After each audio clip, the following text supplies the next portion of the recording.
Hello! Hi అండి. అందరూ ఎలా ఉన్నారు? బాగున్నారా? నేను కూడా బాగున్నాను.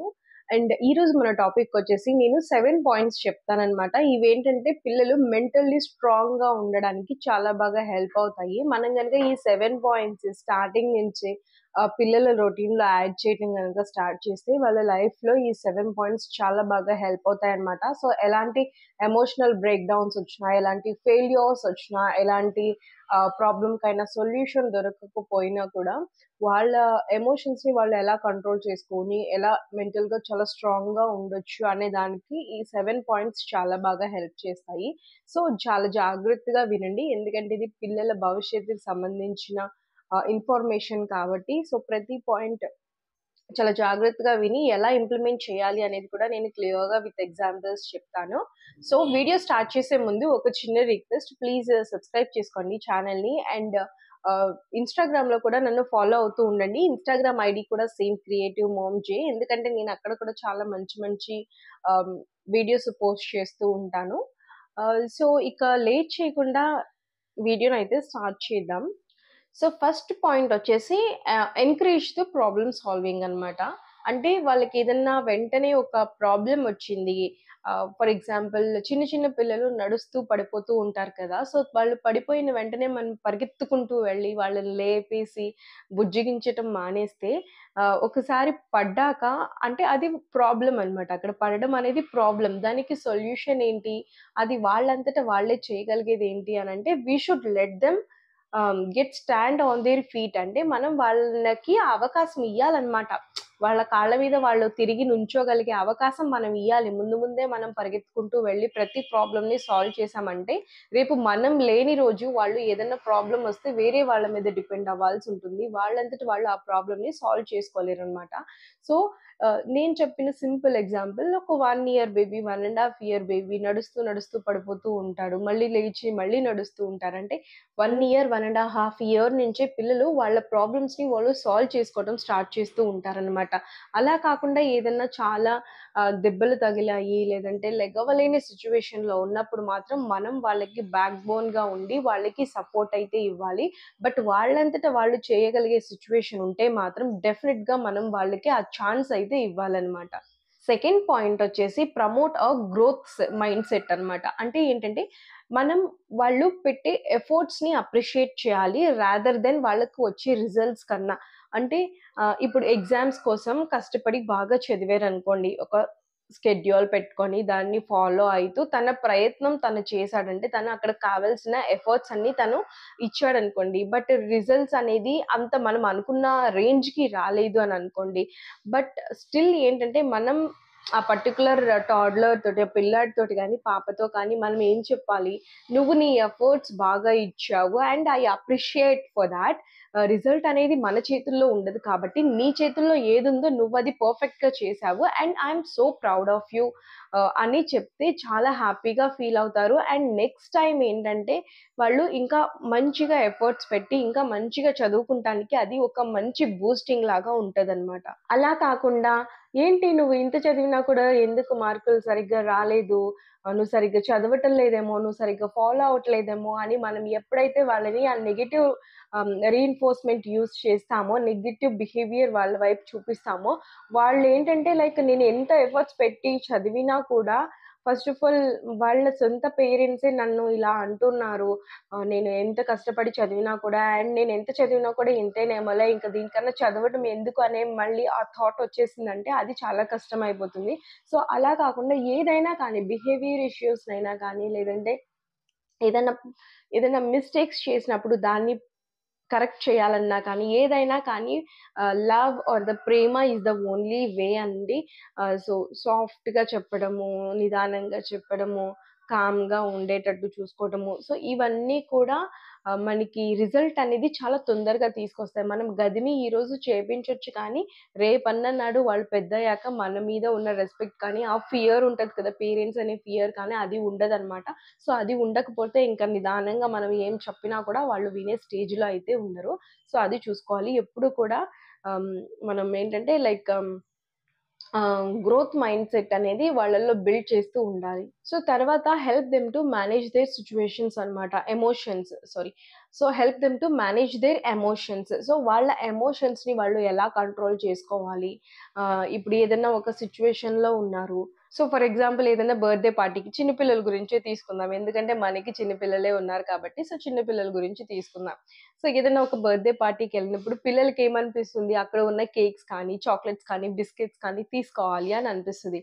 బట్ మనం అట్లా తీసుకోలేం కదా! బికాజ్ క్రేవింగ్ ఎమోషన్ కానీ, లేకపోతే అది చూసాక కావాలి అనే ఎమోషన్ కానీ పిల్లల్లో చాలా ఎక్కువగా ఉంటది. బట్ అలాంటప్పుడు మనం ఏం చేయాలి అనంటే, we should teach our kids కొంచెం సేపు ఆగు, బర్త్‌డే కేక్ కట్ చేశాక ఎవరికి రావాల్సిన వంతు వాళ్ళకొస్తది. అంటే everybody gets their turn. So నీకు ఇవ్వాల్సింది వాళ్ళు ఇస్తారు. మనం వెళ్లి అలా తీసుకోకూడదు. It's not a good behaviour అనేది మనం నేర్పించాలన్నమాట పిల్లలకి. సో అట్లా నేర్పించకుండా మనం వదిలేసి పిల్లల్ని కొంతమందిని చూస్తూ ఉంటాం ఫంక్షన్‌లో పిల్లల్ని పట్టించుకోకుండా వదిలేస్తూ ఉంటారు. అండ్ పిల్లల పాటికి పిల్లలు ఏదేదో చేస్తూ ఉంటారు. అండ్ అక్కడ ఉన్న సరౌండింగ్స్‌లో వాళ్ళు తిట్టుకుంటూ ఉంటారు. ఏంటి ఈ పిల్లలు ఇలా చేస్తున్నారు అని. సో, అలాంటి సిట్యుయేషన్ కనుక రాకుండా ఉండాలి అనంటే, ఫస్ట్ నుంచే మనం ఇలాంటి చిన్న చిన్న మోరల్ ఎథిక్స్ అనేది పిల్లలకి చెప్తూ ఉండాలనమాట. సో, అలా చేయడం వల్ల ఆహ్, ఎక్కడ ఉన్నా, ఎంత మందిలో ఉన్నా కూడా మన బేబీకి చిన్నప్పటి నుంచి దొరకాల్సిన రెస్పెక్ట్ అయితే కరెక్ట్‌గా దొరుకుతది. సో, ఇలాంటి చిన్న చిన్న పాయింట్స్ అన్నీ ఇవి వినేకి పిల్లలకి అర్థమవుతాయా అన్నట్టు అనిపిస్తది. బట్ పిల్లలకి అన్నీ అర్థమవుతాయి. యాజ్ యూజువల్ నేనెప్పుడు చెప్పినట్టే చెప్తున్నాను. పిల్లలకి అన్నీ అర్థమవుతాయి. కాబట్టి డెఫినిట్‌గా మీరు చిన్న చిన్న పాయింట్స్ అయినా సరే వాటిల్ని ఎడ్యుకేట్ చేయడానికి ట్రై చేయండి. సో, ఫోర్త్ పాయింట్ వచ్చేసి సెట్ రియలిస్టిక్ ఎక్స్‌పెక్టేషన్స్. అంటే ఏంటంటే లైక్ వాళ్ళని ఓవర్ ప్రొటెక్ట్ చేయకూడదనమాట ఎక్కడా కూడా. సో, ఓవర్ ప్రొటెక్ట్ చేయడం వల్ల ఏమవుతుందంటే ఒకటి డిపెండెంట్ అయిపోతారు. తర్వాత సెల్ఫ్ ఎక్స్‌ప్రెస్ అనేది కంప్లీట్‌గా జీరో అయిపోతుంది. సో, అలా సెల్ఫ్ ఎక్స్‌ప్రెస్ చేయడం కనుక వాళ్ళు ఆపేశారు అంటే వాళ్ళల్లో ఎమోషన్స్ కానీ లేదంటే వాళ్ళు ఏదైనా పెయిన్‌కి లోనవుతున్నా, ఏదైనా ఫెయిల్యూర్‌ని ఇలాంటివన్నిటిని తట్టుకోలేక మెంటల్‌గా వీక్ అయిపోతారనమాట. సో, అదే ఇందాక కూడా చెప్పింది ఫస్ట్ పాయింట్‌లో ఏంటంటే, పిల్లల ప్రాబ్లమ్స్‌ని వాళ్ళు సాల్వ్ చేసుకుంటానికి మనం ఆహ్, ఎంకరేజ్ చేయాలి అననమాట.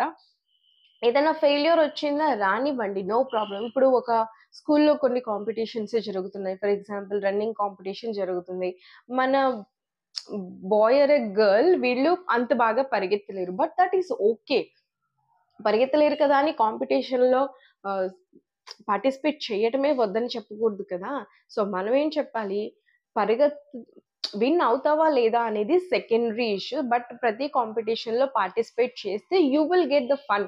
నీకు హ్యాపీగా అనిపిస్తుంది అనంటే నువ్వు డెఫినిట్‌గా పార్టిసిపేట్ చేయాలి. అండ్ ఇంకొకటేంటంటే ఇక్కడ మనం పిల్లల్ని ఫోర్స్ చేయకూడదు. పార్టిసిపేట్ చేయి అని ఫోర్స్ చేయకూడదు. ఒకవేళ నీకు వెళ్ళాలనిపిస్తుంది. కానీ నీకు ఐ మీన్ లైక్ అసలు విన్ అవుతామో లేదో అని డౌట్‌గా ఉంది అనంటే మాత్రం then we should help the kids. అలా అనిపిస్తే మాత్రం డెఫినిట్‌గా నీకు మనసుకి ఏమనిపించింది నువ్వది చెయ్యి. అండ్ రిజల్ట్స్ గురించి మర్చిపో. విన్ అవ్వచ్చు, విన్ అవ్వకపోవచ్చు అది సెకండరీ. బట్ ఇక్కడ నీకు సెల్ఫ్ సాటిస్ఫాక్షన్ ఉంటది. నీకు రన్నింగ్ చేయాలి, పార్టిసిపేషన్ చేయాలి అని ఉంది కాబట్టి నువ్వు పార్టిసిపేట్ చేస్తావు కాబట్టి నీకు సెల్ఫ్ హ్యాపీనెస్ ఉంటది. లేదంటే తర్వాత కాంపిటీషన్ అయిపోయాక అయ్యో! మనం చేస్తే బావుండు. ఇలాంటివి మనం కూడా కొన్ని ఫేస్ చేస్తూ ఉంటాం కదా! సో, అలాంటి ఒక గిల్ట్ ఫీలింగ్ అయితే పిల్లల్లో రాకుండా ఉంటది. సో, అలా మనం వాళ్ళని ఎనక నుంచి సపోర్ట్ చేయాలే కానీ, వాళ్ళ వాళ్ళు ఏం ఎఫర్ట్స్ పెట్టకుండా మనం ఓవర్ ప్రొటెక్టింగ్ అయితే చేయకూడదనమాట. నెక్స్ట్ పాయింట్ వచ్చేసి టీచ్ రెస్పాన్సిబిలిటీ అండ్ అకౌంటబిలిటీ. అంటే హ్మ్. ఇప్పుడు, ఇప్పుడు క్యాండీ విషయంలోనే తీసుకుందాం. నేనేం చేస్తానంటే ఆహ్, ఇప్పుడు బొమ్మలన్నీ వేసి ఆడుకుంటాం కదా! అందరం ఆడుకుంటాము. ఆడుకున్నాకేంటంటే నేను క్యాండీకి చెప్పేదేంటంటే, ఇవన్నీ నీ వస్తువులు కాబట్టి ఇప్పుడు నువ్వు తీసుకొనెళ్ళి ఆడుకుంటున్నావు కాబట్టి, ఆడుకున్నాక అట్ ద సేమ్ టైమ్ నువ్వు వాటన్నిటిని బ్యాగ్‌లో వేసేసుకొని పెట్టివ్వాలి. అంటే తనకి టై చేయటం రాదు కాబట్టి, నువ్వు మమ్మీకిస్తే మమ్మీ ఆహ్, వాటిల్ని సేఫ్‌గా పెడుతుంది అని. సో, తన వస్తువు తను జాగ్రత్తగా తీసి మళ్ళీ పెట్టుకొని జాగ్రత్త పరుచుకోవడం అకౌంటబిలిటీ అండ్ అది తన రెస్పాన్సిబిలిటీ అనమాట. అలా కాకుండా కొంతమంది పిల్లలు ఏంటంటే ఆడతారు, ఇక్కడ పడేస్తారు, అక్కడ పడేస్తారు, ఇంకా వెళ్ళిపోతారు. ఇంకా ఇది నాది కాదన్నట్టు వెళ్ళిపోతారనమాట. సో, అలాంటివి మనం నేర్పించగూడదు. సో, ఆల్రెడీ కొంతమంది పిల్లలు ఉన్నారు. అట్లా చేయటం లేదక్క, ఆల్రెడీ మా పిల్లలు అలాగే ఉన్నారు అని అనిపిస్తే మాత్రం మీరేం చేస్తారంటే రివార్డ్ సెక్షన్ అయితే స్టార్ట్ చేయండి. అంటే ఫర్ ఎగ్జాంపుల్ ఇప్పుడు పిల్లలు అన్నీ పడేస్తూ ఉంటారు కదా! చిన్న పిల్లలు. పడేసినప్పుడు ఇవన్నీ నువ్వు తీసుకొని నువ్వు బాక్స్‌లో యేసుకొని పెట్టావనంటే నేను నీకొక స్టిక్కర్ కానీ, లేదంటే ఒక చిన్న కార్ స్టిక్కర్ కానీ, అబ్బాయిలకైతే car sticker, Pokemon, Superman ఇట్లాంటివుంటాయి. అమ్మాయిలకైతే ఆహ్, టెడ్డీ బేర్స్ కానీ, క్యాట్స్ కానీ క్యూట్‌గా ఇవుంటాయి కదా! అంటే వాళ్ళకేమిష్టమో అలాంటి స్టిక్కర్స్‌ని తీసుకొని నువ్వు ప్రతిసారి కూడా నేను చెప్పిన మాట విన్నప్పుడు అండ్ ప్రతిసారి నువ్వు నీ రెస్పాన్సిబిలిటీ చూపించినప్పుడు you will get a sticker అని చెప్పండి. సో, అవేంటంటే వాళ్ళకి కొంచెం ఏమంటారు, కొంచెం హ్యాపీగా అనిపిస్తదనమాట. చెయ్యాలి, నాకు స్టిక్కరొస్తుంది అండ్ వాళ్ళు స్కూల్లోకి వెళ్లి చెప్పుకుంటానికి కూడా, "ఒరేయ్! మా మమ్మీ నాకిట్లా ఒక ప్రాసెస్ స్టార్ట్ చేసింది. నాకు స్టిక్కర్స్ ఒస్తున్నాయి" అని కొంచెం హ్యాపీగా ఫీల్ అవుతారు. సో, ఇది ట్రై చేసి చూడండి. డెఫినిట్‌గా వర్క్ అవుతుంది. అండ్ ఈ ప్రాసెస్ ఇప్పుడు 2 ఇయర్స్ పిల్లలున్నారు.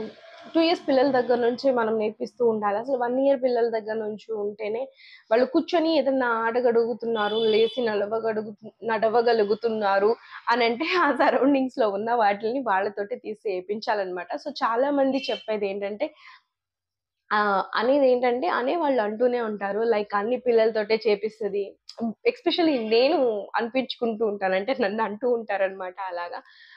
ఈవెన్ నేను ఫుడ్ తనంతట తానే తింటుంటే దానికి నన్నేమంటారంటే, లైక్ "నువ్వు పని తప్పించుకుంటున్నావు. నువ్వు ఇలా నేర్పించావేంటి? పని తప్పించుకుంటున్నావు." ఒక్కొక్కళ్ళ పేరెంట్స్ అయితే 2, 3 గంటలు చంకలో ఎత్తుకొని ఊరంతా తిప్పి ఫుడ్ పెడతారు అని నన్ను ఇప్పటికి కూడా అంటూ ఉంటారు. But I don't care because నేను నా పాపకి ఒక ఇండిపెండెంట్ పర్సన్ చేయాలి అని అనుకుంటున్నాను. అండ్ తను తినే ఫుడ్ తనకి టేస్ట్ తెలియాలి. తన బాడీకి సెట్ అవ్వాలి అనే ఒక ఉద్దేశంతో నేను తన హ్యాండ్‌ని యూజ్ చేయించుకొని తనంతట తను ఆహ్, చేయగలుగుతుంది అనే ఒక కాన్ఫిడెన్స్ అయితే బిల్డ్ చేస్తున్నాననమాట. అది వాళ్ళకి అర్థం కాదు because of the poor knowledge. But దాని వెనుక ఉన్న సైంటిఫిక్ రీజన్స్ కానీ, అది తనని ఎంతవరకు ఒక ఇండిపెండెంట్ పర్సన్‌గా నిలబెట్టడానికి హెల్ప్ అవుతదని అది కేవలం నాకే తెలుసు కాబట్టి, ఇలాంటివి మనం చాలా ఫేస్ చేస్తూ ఉంటాం. బట్ వాటన్నిటిని పక్కన పెట్టేసి మనం డెఫినిట్‌గా ఇలాంటి మైండ్ సెట్‌నయితే పిల్లల్లో బిల్డ్ చేయాల్సుంటుంది. సో, నెక్స్ట్ పాయింటొచ్చేసి ఎంకరేజ్ ద పాజిటివ్ టాక్ అనమాట. అంటే నాకు రాదు, నేను చేయలేను, నాకు చేత కాదేమో అనే వాటిల్ని మనం రీప్లేస్ చేపించాలి. నేను నెక్స్ట్ టైమ్ చేయగలుగుతాను. నేను మళ్ళీ ట్రై చేస్తాను. నాకు ఖచ్చితంగా వస్తుంది. నేను చేయగలుగుతాను. ఇలాంటి వాటిలకి మనం నెగెటివ్ వర్డ్స్, నెగెటివ్ ఫ్రేజెస్ అన్నీ కూడా మనం పాజిటివ్ సైడ్ మారుస్తూ ఉండాలనమాట. సో, క్యాండీకైతే నేను కొన్ని అఫర్మేషన్స్ చెప్పిస్తూ ఉంటాను. సో, ప్రతిరోజు మార్నింగ్ కానీ, లేదంటే నైట్ పడుకునేటప్పుడు కానీ, లేకపోతే త్రూ ఔట్ ద డే ఎప్పుడన్నా ఒకసారి కానీ, నేను కొన్ని అఫర్మేషన్స్ అయితే చెప్పిస్తూ ఉంటాననమాట. అంటే ఒక చిన్న సాంగ్ లాగా. I am strong, I am great, I am so powerful. I am good, I am kind, I am all helpful. I put smile on my face with all the love in my heart. I don't hurt, I don't lie, I always say truth. I don't I don't cheat for my sake, I respect everyone. So, ఈ affirmation అయితే నేను స్నానం చేపిచ్చేటప్పుడు, brush చేపిచ్చేటప్పుడు, లేదంటే తనకి ready చేసేటప్పుడు స్కూల్‌కి ఎప్పుడైనా సరే 1 డేలో కంపల్సరీ ఒక్కసారయితే చెప్తూనే ఉంటాను. ఇలాంటివి మనం చిన్న పిల్లలకి నేర్పించాలనమాట. So, it is kind of putting positive reinforcement పిల్లల మీద. వాళ్ళకివి జీవితం మొత్తం కూడా హెల్ప్ చేస్తూ ఉంటాయన్నమాట. సో, మనం ప్రతీది కూడా సెల్ఫ్ టాక్ ఏదైతే ఉంటదనమాట, వాళ్ళని ఎంకరేజ్ చేసేటట్టు ఉండాలనమాట. అంటే ఈరోజు ఒక ఫెయిల్యూర్ వచ్చిందని ఆగిపోకుండా రేపటికి ముందుకు ఎళ్ళాలి అనేది మనం పిల్లలకి నేర్పించాలి. ఇలాంటి ఎమోషన్స్ అన్నీ యాస్ ఎ పేరెంట్స్ ఇది మన రెస్పాన్సిబిలిటీ. మనం పిల్లలకి ఖచ్చితంగా నేర్పించాల్సినయి అన్నమాట. సో, ఎప్పుడన్నా ఏదైనా ఫెయిల్యూర్ వచ్చినప్పుడు వాళ్ళు డీలా పడిపోతున్నారు. అయ్యో! నేను చేయలేకపోయాను, నాకు రాలేదు అని అనిపించినప్పుడు నువ్వు చేయగలవు, ఇంకొకసారి ట్రై చెయ్యి అనే పుష్ ఉంటుంది కదా! ఆ పాజిటివ్ పుష్ అనేది అది యాస్ ఎ పేరెంట్స్ మన దగ్గర నుంచి ఉండాలి. ఒకవేళ మనం లేకపోయినా కూడా పిల్లల్ని నువ్వు చెయ్యగలవు అని నువ్వు అనుకుంటే ఖచ్చితంగా చేస్తావు అనేది మనం పిల్లలకి కూడా నేర్పించాలనమాట. That is called a self talk, a positive self talk. Next point వచ్చేసి ఫాస్టర్ ఇండిపెండెన్స్. అంటే పిల్లలు హోంవర్క్ చేసుకొని ఎళ్ళలేదనుకోండి, మనం ఏం చెప్పాలి? హోంవర్క్ చెయ్యి అని చెప్పాలి. చెయ్య చెయ్యన్నా కూడా 2, 3 సార్లు చెప్పినా కూడా ఇంకా పిల్లాడు హోంవర్క్ చేయలేదు అనంటే మనం ముందే చెప్పాలి. దాని కాన్సిక్వెన్సెస్ ఎలా ఉంటదని చెప్పాలి. ఒకవేళ నువ్వు ఈరోజు కనుక హోంవర్క్ చేసుకొని ఎళ్ళకపోతే రేపు టీచర్ అందరి ముందు నిన్ను లేపి హోంవర్క్ ఏది అని అడుగుతది. అది నీకు మళ్ళీ ఇన్సల్ట్‌గా ఉంటది. నువ్వు ఈరోజే హోంవర్క్ చేసుకో. అంటే ఇక్కడ నేను ప్రాబ్లము చెప్పాను. దానికి ఒకవేళ తను చెయ్యకపోతే దానికి వచ్చే కాన్సిక్వెన్సెస్ ఏంటో కూడా చెప్పాను. సో, అయినా కూడా పిల్లలు చేయలేదు అనుకోండి, we should let them take their own choice అనమాట. అంటే అక్కడ మనం ఏంటంటే ఇంకా ఫోర్స్ చేయకూడదు. చెయ్యి, చెయ్యి అని. కొంతమంది పేరెంట్స్ వాళ్ళే చేసి పంపిస్తూ ఉంటారు కదా! సో, అలా కాకుండా ఒక certain age like 5 years, 6 years అట్లా వచ్చేసాక ఇంకా ప్రాపర్ నర్సరీలోకి, ప్రాపర్ ఫస్ట్ స్టాండర్డ్ నుంచి స్టార్ట్ అవుతది కదా! ఇంకా అలాంటప్పుడు గాని, ఇంకా ఏంటంటే కంపల్సరీ అప్పుడు పిల్లలకి బాగా నాలెడ్జ్ వచ్చేసుంటది. అన్నీ అర్థమవుతూ ఉంటాయన్నమాట. So, ah, we should let them take their choice. సరే నేను చెప్పాను నువ్వు వినలేదు కదా! అని చెప్పేసి వదిలేసేయండి. సో, ఏంటంటే లైక్ ఆ రోజు తను చేసుకొని ఎళ్ళకపోయినా నెక్స్ట్ డే తను వచ్చే కాన్సిక్వెన్సెస్‌ని ఫేస్ చేస్తారు కదా! ఇంటికి వచ్చాక ఏం జరిగింది? ఏమన్నారు మేడం? అనేది అడగాలనమాట. So, they will realise okay. నేనిది చేశాను కాబట్టి ఇలా జరిగింది. అదే ఒక హాఫ్ ఎన్ అవర్, 10 మినిట్స్ కూర్చొని హోంవర్క్ కంప్లీట్ చేస్తే నాకు ఈ సిట్యుయేషన్ రాదు కదా! అనే ఒక థాట్ అయితే మనం వాళ్ళకి నేర్పించాల్సుంటుందనమాట. సో, వీటన్నిటిలతో పాటు నేను ఒక ప్రో టిప్ అయితే ఇస్తాను మీకు. ప్రో టిప్ అంటే ఏంటంటే, we should set them how to be mentally strong అనమాట. అంటే యాస్ ఎ పేరెంట్స్ వాళ్ళు మనల్ని చూసి నేర్చుకుంటారు కాబట్టి, మనల్ని ఎవరన్నా ఎగతాళి చేసినప్పుడు, లేదంటే మనల్ని ఎవరన్నా ఏడ్పించాలని చూసినప్పుడు, లేదంటే మనకి ఏదన్నా ప్రాబ్లమ్ వచ్చింది, ఏదైనా ఫెయిల్యూర్ వచ్చింది, అలాంటి టైంలో మనం ఎలా ఉంటున్నాము, ఎలా కామ్‌గా హ్యాండిల్ చేస్తున్నాము, ప్రెషర్‌ని ఎలా కామ్‌గా హ్యాండిల్ చేస్తున్నాము అనేది వాళ్ళు మనల్ని చూసి నేర్చుకుంటారు కాబట్టి మనం వాటిల్ని పాటించాలి అననమాట. సో, ఆహ్, నాకర్థమవుతది. As a ma'am నాకర్థమవుతది. ఎంత మెంటల్ ప్రెషర్‌గా ఉంటది. ఇంట్లో పని, పిల్లల పని, మళ్ళీ ఇవన్నీ నేర్పించుకోవటం, చెప్పుకోవడం, చేసుకోవటం. పైగా పక్క నుంచి నువ్విది చేయటం లేదు, అది చేయటం లేదు అని అంటూ ఉంటారు. అవన్నీ తీసుకోవటం ఎంత ఎగ్జాస్టింగ్‌గా ఉంటదని నాకు అర్థమవుతది. బికాజ్ ఐ ఆల్సో లూజ్ టెంపర్‌ని. ఇన్ని ఇన్ని మాటలు నేను మీకు చెప్తున్నాను కదా! మీకు చెప్తూ నేను కూడా నేర్చుకుంటున్నాను. అంటే నేను పర్ఫెక్ట్ అయినాక మీకు చెప్తూ నేను కూడా నేర్చుకుంటున్నాను. I am also not perfect because we are all humans at the last. మనం అందరికీ కూడా ఆ టెంపర్ లూజ్ అవ్వటం కానీ, లేదంటే ఒక పనిని ఒక 10 సార్లు చెప్పినా అవతల వాళ్ళు వినకపోతుంటే ఒక చిరాకు రావడం గానీ, ఇదంతా చాలా సహజం అనమాట. ఒక్కొక్కసారి we also lose the temper. కొన్ని కొన్ని సార్లు మనం తిట్టాల్సొస్తది. అవసరమైతే ఒక దెబ్బ వేయాల్సొస్తది కూడా పిల్లల్ని. దెబ్బ తినకుండా పెరిగిన పిల్లలు జీవితంలో నాకు తెలిసి ఎలాంటి స్ట్రాంగ్ ఫెయిల్యూర్స్‌ని తట్టుకోలేరండి. ఒక్క 2 తన్నులు తిని బాగా కట్టాబిట్టీగా పెరిగిన పిల్లలుంటారు కదా! వాళ్ళే అన్నిట్లికి తట్టుకొనుంటారనమాట. అలా అని సివియర్ అబ్యూస్ చేయకూడదు. ఇఫ్ నీడెడ్ అంటే చాలా అవసరం ఇప్పుడు ఒక దెబ్బ వెయ్యటము అని అంటేనే తప్పితే, మిగతాదంతా త్రూ టాకింగే చూసుకుంటే మంచిదనమాట. సో, అట్లాగా అందరం సేమే. మీరు, నేను అందరం ఒకే బోట్‌లోనే ఉన్నాము. సో, నేను కూడా ఒక్కొక్కసారి టెంపర్ లూజ్ అవుతాను. అండ్ నన్ను కూడా క్రిటిసైజ్ చేస్తూ ఉంటారు. నన్ను కూడా మాటలంటూ ఉంటారు. నేను కూడా అన్నిటిని హ్యాండిల్ చేసుకుంటూ, నేను నా బేబీకి ఒక మోడల్‌లాగా, రోల్ మోడల్‌లాగా ఉండాలని, తనున్నప్పుడు సిట్యుయేషన్‌ని ఎట్లా కంట్రోల్ చేసుకోవాలని ట్రై చేస్తూ ఉంటాననమాట. ట్రై చేస్తూ, చేస్తూ మెంటల్‌గా నేనే డిప్రెస్డ్ అయిపోతూ ఉంటాను ఒక్కొక్కసారి. Depressed in the sense like పోనీలే, పోనీలే అని వదిలేసుకుంటూ ఉంటామనమాట. ఎందుకంటే ఇప్పుడు పెద్ద పిల్లలనుకోండి, ఒక టీనేజ్ ఏజ్ పిల్లలనుకోండి, వాళ్ళకి ఆల్రెడీ అంతా తెలిసిపోతుంది. బ్రెయిన్ డెవలప్‌మెంట్ వచ్చేస్తుంది కదా! ఆ టైంలో మనం క్రిటిసిజం తీసుకోకూడదు. డెఫినిట్‌గా తీసుకోకూడదు. బట్ చిన్న చిన్న టోడ్లర్స్ లైక్ బిలో 5 ఇయర్స్, 6 ఇయర్స్ ఈ పిల్లలకి తెలియదు కదా! అండర్ డెవలప్‌మెంట్‌లో ఉంటారు కాబట్టి ఆహ్, నేను చెయ్యను, నేను చూడను అనేకి రాదనమాట. మదర్ రెస్పాన్సిబిలిటీ అనేది చాలా ఎక్కువగా ఉంటది. సో, అందుకోసం మన కోసం, మన బేబీ కోసం తను ఇంకా అండర్ డెవలప్‌మెంట్‌లో ఉంటారు కాబట్టి, తనకి మన నీడ్ చాలా ఎక్కువగా ఉంటుంది కాబట్టి, సో, ఆ ప్రెషర్స్‌ని కొంచెం తట్టుకోవాలి.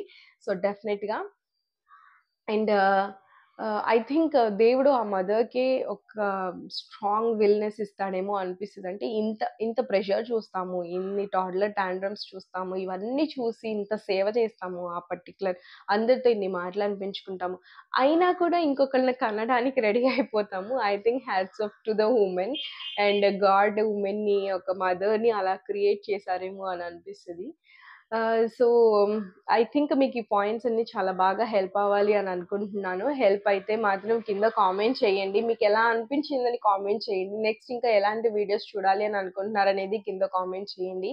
అండ్ నెక్స్ట్ వీడియోలో మళ్ళీ కలుద్దాం. అంతకుముందు సబ్స్క్రైబ్ చేయటం మాత్రం ప్లీజ్ మర్చిపోకండి. నాకు మీ సపోర్ట్ చాలా చాలా అవసరం. ఎందుకంటే నన్ను నేను ప్రూవ్ చేసుకుంటానికి నాకు మీ సపోర్ట్ అవసరం. సో, డెఫినిట్‌గా సపోర్ట్ చేయండి. అండ్ వీడియోని కూడా లైక్ చేయండి మర్చిపోకుండా. నెక్స్ట్ వీడియోలో మళ్ళీ కలుద్దాం. Until then bye.